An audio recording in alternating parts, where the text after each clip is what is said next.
Guys, welcome back. आज हम नया टॉपिक शुरू करने वाले हैं। तो उससे पहले सबसे पहले आप चैनल को लाइक, शेयर और सब्सक्राइब कर दीजिए फटाफट। शुरू करते हैं आज का टॉपिक। उसके बाद आज का टॉपिक है हमारा वॉइस ऑफ साउथ समिट। ठीक है, तो हमें देखना है voice of global south summit होता क्या है। सबसे इंपॉर्टेंट बात ये है, जो ये ग्लोबल साउथ समिट है ये काफी ज्यादा इंपॉर्टेंट है 2023 और 2024 में के लिए, क्योंकि जो इंडियन गवर्नमेंट है वो इसके ऊपर काफी ज्यादा ध्यान दे रही है। खासकर जो हमारे प्राइम मिनिस्टर हैं वो इस टॉपिक के ऊपर, इस मुद्दे के ऊपर, इस साउथ समिट के ऊपर बहुत ज्यादा ध्यान दे रही है। ठीक है, तो बेसिकली ये आपके 23 और 24 मेंस के लिए काफी ज्यादा इंपॉर्टेंट टॉपिक बनेगा। एसए के अंदर भी आएगा, जीएस2 के अंदर भी आ सकता है, मगर इसके ऊपर क्वेश्चन बनेगा जरूर। ठीक है, तो शुरू करते हैं। सबसे पहले मुझे कोई बता सकते हैं कि ग्लोबल साउथ समिट होता क्या है? किसी को पता है ग्लोबल साउथ का मतलब क्या होता है? 3-4 दिन से लगातार इस पे न्यूज पेपर में आर्टिकल आया था, किसी को तो पता ही होगा ग्लोबल साउथ होता क्या है। ग्लोबल साउथ बेसिकली उन कंट्रीज का ग्रुप होता है जो डेवलपिंग हो या under develop, group of nations which are under developed और डेवलपिंग। ठीक है, ग्लोबल साउथ हो गया वो देश जो या अंडर डेवलप्ड हो या डेवलपिंग हो रहे हो। ग्रुप ऑफ अंडर डेवलप्ड और डेवलपिंग नेशंस, ठीक है, उसको हम बोलते हैं ग्लोबल साउथ। इस समिट के अंदर इंडिया ने टोटल 120 कंट्रीज को इनवाइट किया था ग्लोबल साउथ समिट के अंदर। ठीक है, ग्लोबल साउथ के अंदर बेसिकली वो कंट्रीज आती हैं जो अंडर डेवलप्ड या डेवलपिंग हो। तो बेसिकली जो कैरिबियन कंट्रीज हो गई या लैटिन अमेरिका की कंट्रीज हो गई, या फिर साउथ एशिया की जो कुछ कंट्रीज हैं जो बहुत ज्यादा गरीब हैं, वो कंट्रीज इसके अंदर आती है। टोटल इंडिया ने 120 कंट्रीज को इसके अंदर इनवाइट किया था।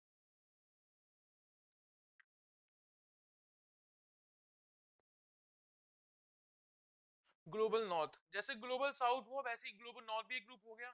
ग्लोबल नॉर्थ उन कंट्रीज का ग्रुप रहा जो डेवलप्ड है, जिनके पास क्वालिटी ऑफ लाइफ काफी अच्छी है, तो वो कंट्रीज आती हैं ग्लोबल नॉर्थ के अंदर। जैसे यूके हो गया, यूएस हो गया, फ्रांस हो गया, जर्मनी हो गया, कनाडा हो गया, रशिया हो गया, ये सारे ग्लोबल नॉर्थ के अंदर आते हैं क्योंकि ये कंट्रीज काफी डेवलप कंट्रीज हैं। ठीक है, और ग्लोबल साउथ और ग्लोबल नॉर्थ के अंदर बेसिकली एक बहुत बड़ा गैप है। ठीक है, जो डेवलपिंग नेशंस हैं और जो डेवलप्ड नेशंस हैं उनके बीच में बहुत बड़ा गैप है। उस गैप को हम कहते हैं इनइक्वालिटी। ठीक है, क्योंकि दोनों के अंदर क्वालिटी ऑफ लाइफ, पैसे की यूसेज, सब कुछ अलग है। तो बेसिकली ग्लोबल नॉर्थ और ग्लोबल साउथ के बीच में एक गैप आता है, उस गैप को हम कहते हैं इनइक्वालिटी। ठीक है, अब देखना है नेक्स्ट टॉपिक क्या है। इसके अंदर नेक्स्ट टॉपिक आएगा इंडिया का रोल क्या है ग्लोबल नॉर्थ और ग्लोबल साउथ के बीच में। हम इंडिया ग्लोबल साउथ समिट को इतनी ज्यादा इंपॉर्टेंस क्यों दे रहा है, ये देखने वाली बात है। क्योंकि सबसे बड़ी बात है, इंडिया के जो रिलेशनशिप हैं, जो इंडिया की फॉरेन पॉलिसी है, ग्लोबल नॉर्थ के साथ भी और ग्लोबल साउथ के, दोनों के हमारे अच्छे रिलेशन है। इसलिए इंडिया उन दोनों के बीच में एज अ ब्रिज एक्ट कर सकता है, दोनों ग्रुप्स के बीच में, ताकि दोनों के बीच में इनइक्वालिटीज खत्म हो सके। ठीक है, जो साउथ है, ग्लोबल साउथ, इंडिया उनके इश्यूज के बारे में काफी ज्यादा कंसर्न है, क्योंकि हम अपने पास्ट एक्सपीरियंस उनके साथ शेयर करना चाहते हैं। जो प्रॉब्लम्स हमने सेफ कर फेस करी हैं वो आगे ग्लोबल साउथ फेस ना करे। ठीक है, तो India basically leader of south, global south माना जाता है इंडिया को। ठीक है, 75% जो वर्ल्ड की पॉपुलेशन है वो ग्लोबल साउथ के अंदर लाई करती है।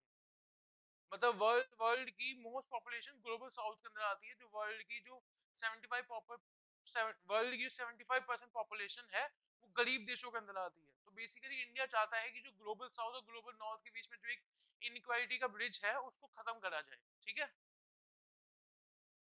75% जो वर्ल्ड पॉपुलेशन है वो ग्लोबल साउथ के अंदर आती है। और आप सबको पता है कि इस साल 2023 सितंबर के अंदर G20 समिट इंडिया के अंदर होने वाला है। इंडिया G20 समिट की लीडरशिप होल्ड कर रहा है।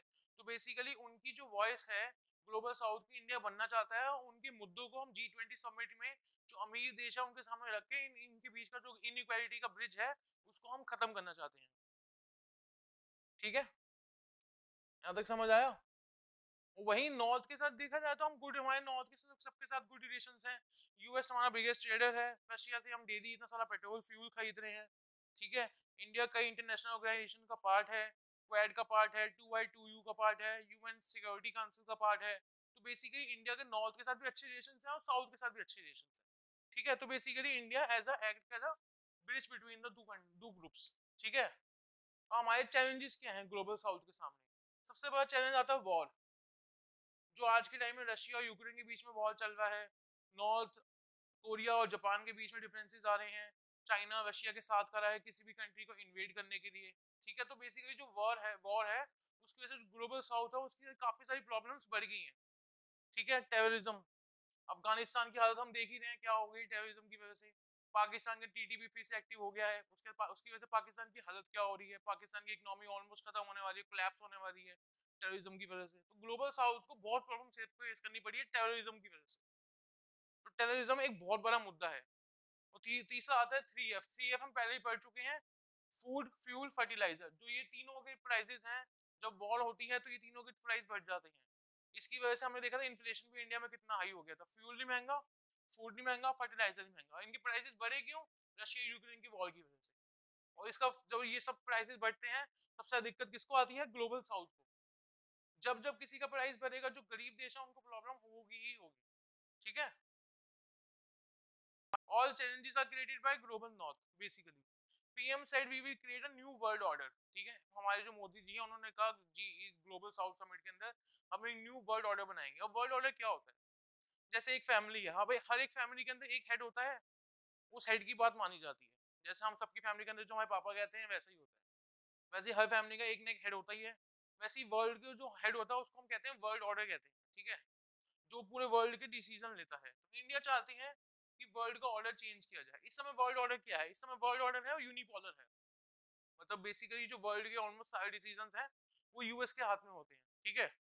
चाइना और रशिया क्या चाहते हैं कि यूएस का वर्ल्ड ऑर्डर खत्म हो, चैलेंजिंग यूएस हेजीमनी। वो चाहते हैं कि यूएस के अंदर से वर्ल्ड ऑर्डर हट जाए। जो इंडिया के चाहते हैं, इंडिया चाहता है मल्टीलेटरल वर्ल्ड ऑर्डर, कि हर कंट्री को इक्वल अपॉर्चुनिटी मिले डिसीजन मेकिंग में, ठीक है।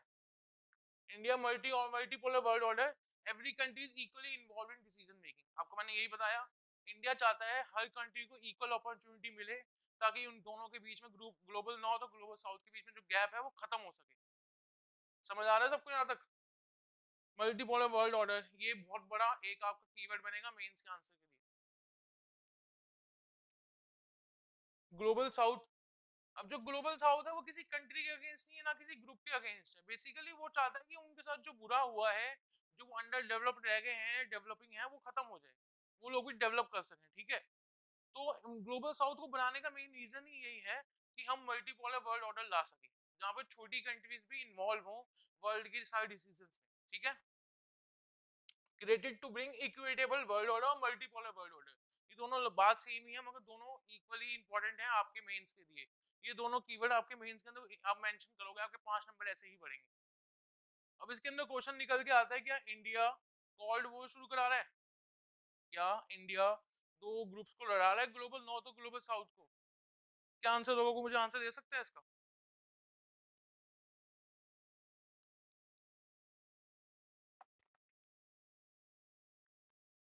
जो इंडिया है हमेशा एक नॉन अलाइंड मूवमेंट के साथ रहा है, तो इंडिया कैसे वॉर कराएगा कभी किसी? बेसिकली ये है कि इंडिया का जो नेशनल इंटरेस्ट है वो दोनों ग्लोबल नॉर्थ और ग्लोबल साउथ के साथ लाई करता है। ग्लोबल नॉर्थ की बात करें तो हम कई इंटरनेशनल ऑर्गेनाइजेशंस का पार्ट है, ये मैंने बताया था, क्वाड का पार्ट है, 2i2u का पार्ट है, यूएन सिक्योरिटी काउंसिल का पार्ट है। तो बेसिकली इंडिया कभी नहीं चाहेगा कि कभी भी वॉर हो। यूएस के साथ हमारा बिजनेस है, रशिया के साथ हमारा बिजनेस है, फ्रांस के साथ हमारा बिजनेस है, ठीक है। तो बेसिकली इंडिया कभी नहीं चाहेगा। उसके बाद आता है साउथ। साउथ का इंडिया ग्लोबल इंटरेस्ट है। बेसिकली इंडिया ये चाहता है जो हमने गलतियां करी हैं, what we have done in past, ये ग्लोबल साउथ उससे एक्सपीरियंस ले और ये गलतियां ना करे, ठीक है। Global interest, moral support, share from our experience, ठीक है।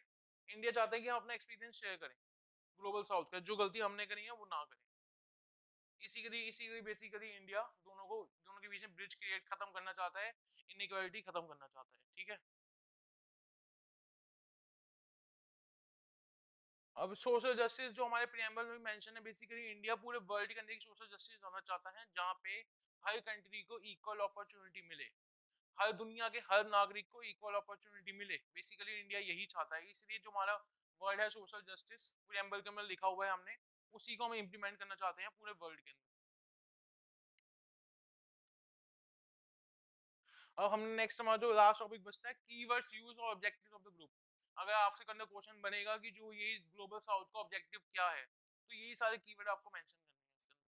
सबसे पहले हमने पढ़ा ग्लोबल इक्वालिटी, पूरे वर्ल्ड को इक्वल अपॉर्चुनिटी मिलनी चाहिए, multipolar world order, unipolar world order नहीं होना चाहिए, किसी भी एक देश की मनमानी नहीं चलनी चाहिए, हर कंट्री को इक्वल अपॉर्चुनिटी मिलनी चाहिए, हम सारे यही चाहते हैं।